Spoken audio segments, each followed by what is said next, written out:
Hello, my friends. So I just wanted to make a quick video today sharing with you an example of some 1984 Orwellian style language manipulation and how the manipulation of language and even just subtle changes in a translation of a famous author can completely change the meaning and leave students with a totally different impression than what the author might have actually really thought. And we need to be careful about people taking such liberties with their translations that they change the meaning of the text altogether.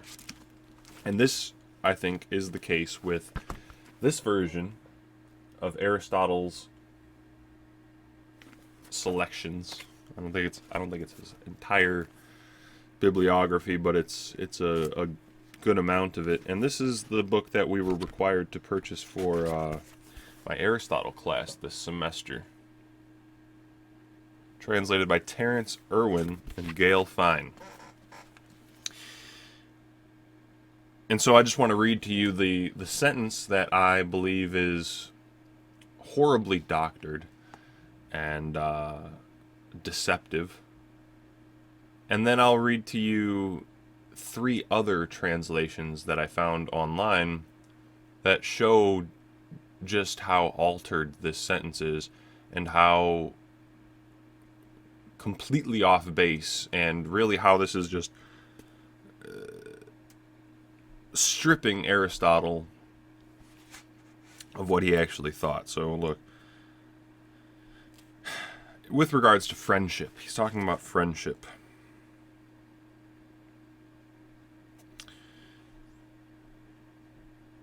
Further,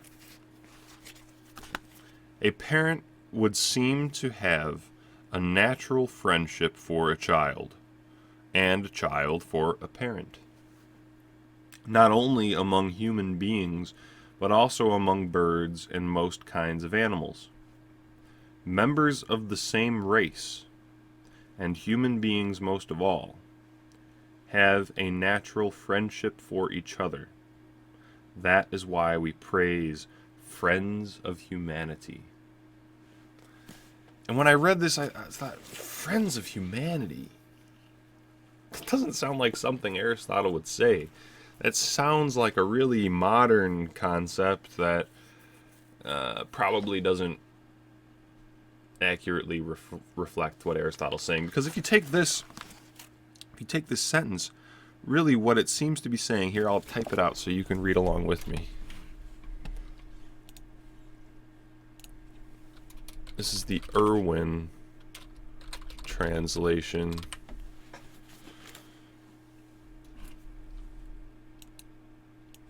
All right.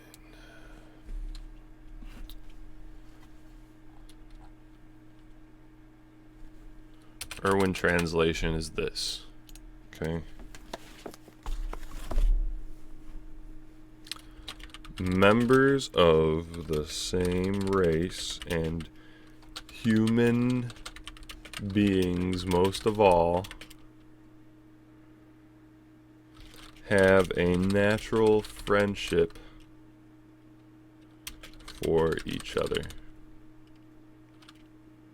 Semicolon. That is why we praise friends of humanity. Okay, so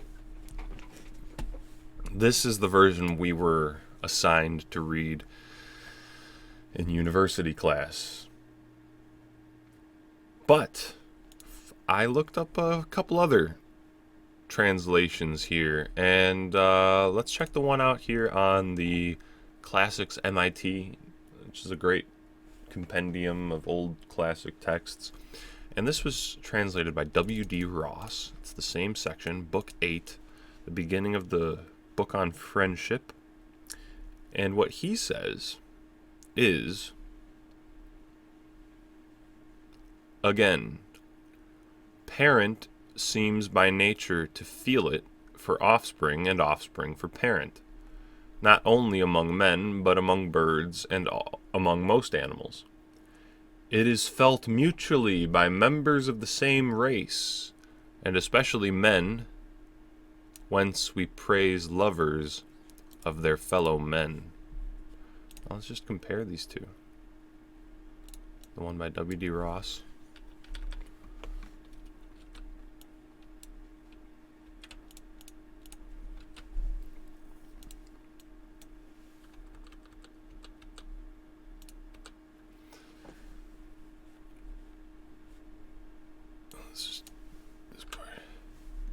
It is felt mutually by members of the same race, and especially by men, whence we praise lovers of their fellow men. So in this version, it seems like what they're saying is that things of the same type feel this type of friendship. And it is especially felt by members of the same race, and especially by men of the same race, which is why we praise lovers of fellow men. Which is basically implying that things of the same race feel this love, this friendship toward each other, but especially men of the same race. That seems to be what this is implying. Whereas the Irwin translation, members of the same race, and human beings most of all, as if to imply that race and like species are the same, so like human beings are themselves a race who have a natural friendship for each other, and that human beings are the race which most of all have this natural friendship, which is why we praise friends of humanity. Totally different from lovers of their fellow men. Friends of humanity. I mean, that's like... Aristotle would never have said that.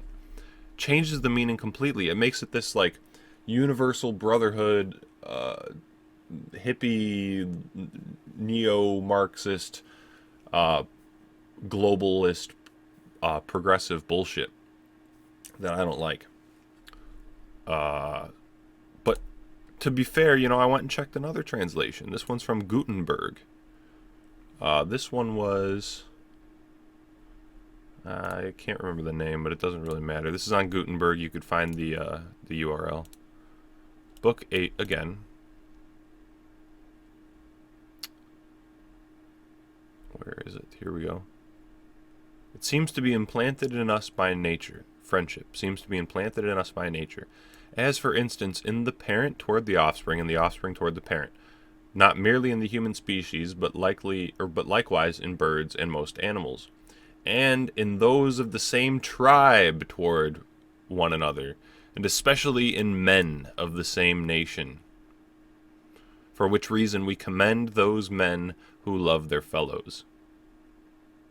One may see in the course of travel how close of kin and how friendly man is to man. But once again, stressing,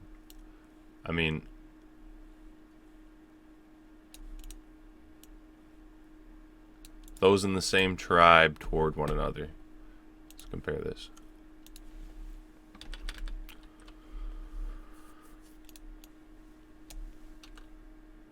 So this is the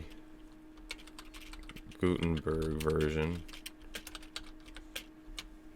So, mutually by members of the same race, especially men, whence we praise lovers of their fellow men, members of the same tribe, especially men in the same nation. This is sort of getting at like a racialistic type of thinking, and I'll show you just one more.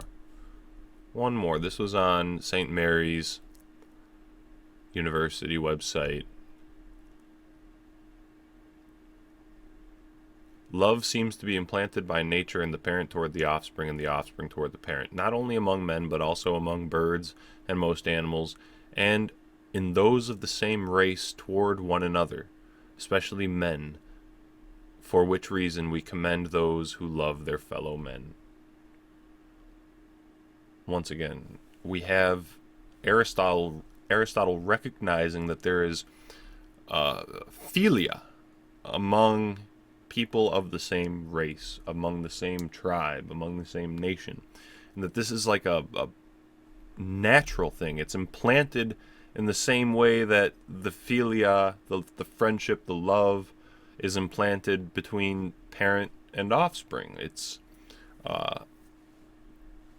It's very much the same phenomenon. But in this version that we were assigned for class, we get this crazy members of the same race, human beings most of all, and a natural friendship for each other. That is why we praise friends of humanity. It's deceptive. I mean, it's not what Aristotle was thinking. It completely changes what he had in mind. And this version alteration, forgery of Aristotle really should be thrown away. Because honestly, this type of manipulation of language, like I was saying in the beginning, this 1984 style manipulation of language, it rewrites history. I mean, it gives people the completely wrong impression of Aristotle.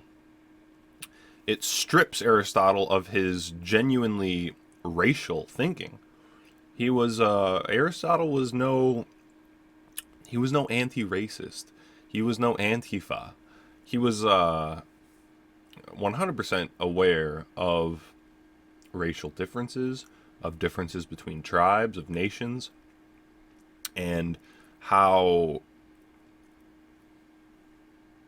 it can become embedded in one's nature, and that one's nature is passed on through offspring, through the city, through their connections in this very biological way. Aristotle was essentially a biologist. He wasn't like Plato doing, ivory tower abstract idealist philosophy. He was very much a biologist, and I think it does a disservice to Aristotle to use him, because everybody respects his name, everybody honors Aristotle still. You hear the name Aristotle, you think the philosopher. Everybody has a great deal of respect for him. And so to use Aristotle and push this bullshit of, praising friends of humanity as if Aristotle would have been aligned with, like 19th century Marxism or something like that. This sounds like the kind of language of Marxism, and that's kind of the this like global communist friends of humanity. We're all brotherhood of man, stuff like that. This is putting this language into Aristotle's mouth is horrible. I mean, it's you're using his power, you're using his reputation, and you're not being true about his genuinely racialist thinking, because it's politically incorrect these days. And, the people who publish this kind of thing have a serious agenda in mind. I mean, the academic institutions in general have an agenda, and this is just one clear example of how it comes out. But this kind of linguistic manipulation, I'm sure, is a lot more common than you might think. But this is just the first flagrant example that I've been able to find of it. So, yeah, it pissed me off. But at least the correct translations are still out there. Anyway, for those of you still watching, I know I shaved my beard. I know. I fucked up, okay? I didn't want to. It was just so long that I had to untangle it every single morning, which was getting tiresome. And all I wanted to do was just trim it down to the point where I wouldn't have to untangle it. But I guess I should have paid a professional or something, because I did it myself, and afterwards it looked horrible.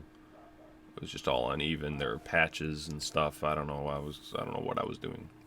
So I shaved it all off. But it'll be back. It will be back. So, I hope you enjoyed. I'll try to continue making more videos over the next couple of weeks and months because I'm on summer break now. This is actually my finals week, so after this week I'll be all done for the semester, and I do want to get back into it. I have tons of ideas of stuff that I want to talk about. If you noticed this, Philip Augustus. Oh, whoop, too much. Philip Augustus, Richard Lionheart, and Frederick Barbarossa. 3 big names from, I think, the Third Crusade. I think one of those crusades. 3 big names. Well, they were cousins. And a lot of supposed warring nations that were at each other's throats, supposedly, during the Middle Ages, were also ruled by basically cousins. And you have to wonder if the wars were really as serious as we're told, or if it was just kind of a family feud. And yeah, I think, well, never mind. Thank you for watching.